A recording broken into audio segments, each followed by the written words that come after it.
آج کی عورت نے بھٹکنا پسند کیا تو اسے بھٹکا دیا گیا۔ بغداد کے ایک خلیفہ کو اپنے بیٹے کی شادی کرنا تھی۔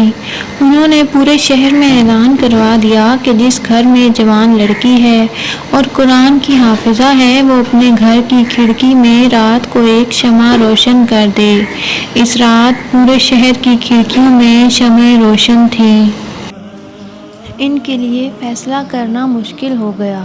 اگلے دن اعلان کروایا کہ جس گھر میں موجود لڑکی حافظ قرآن ہونے کے ساتھ ساتھ موطا امام مالک کی بھی حافظہ ہے وہ رات کو اپنے گھر کی کھڑکی میں شمع روشن کرے۔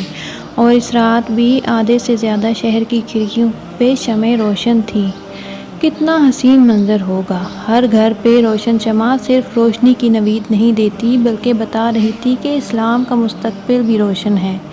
وہ شمعیں اس بات کی نوید تھیں کہ ایک بہترین نسل کو پروان چڑھانے کے لیے مناسب اور بہترین تعلیم دی جا چکی ہے۔ ان تمام جلنے والی روشنیوں کے لرزتے شعلوں میں ایک مضبوط اسلامی معاشرے کی جھلک نمایاں نظر آ رہی تھی۔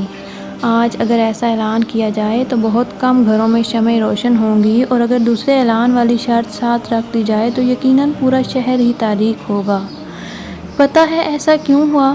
کیونکہ آج ہمیں فضول اور بے بنیاد تعلیم کے چکروں میں پھنسا دیا گیا۔ آج کی عورت کو مرد کے شانہ بشانہ کھڑا ہونے کی خواب دکھا کر اسے حساب کتاب کے بھنور میں دھسا دیا گیا اور اسے برابری کے نام پہ بازار میں لا کھڑا کر دیا۔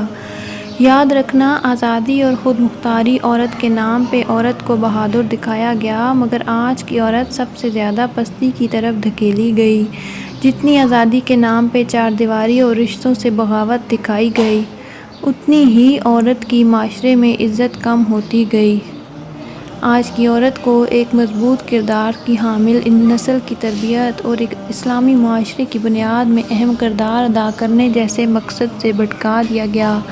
آج کی عورت کو ٹی وی پہ بیٹھ کے مارننگ شوز میں فضول عنوانات پہ مباحثے اور فضول اور بے مقصد کاموں کی طرف اپنی ہی جیسی عورتوں کو راغب کرنے پر لگا دیا گیا ہے۔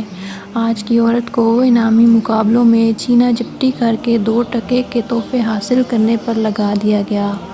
آج کی عورت نے بھٹکنا پسند کیا تو اسے بھٹکا دیا گیا۔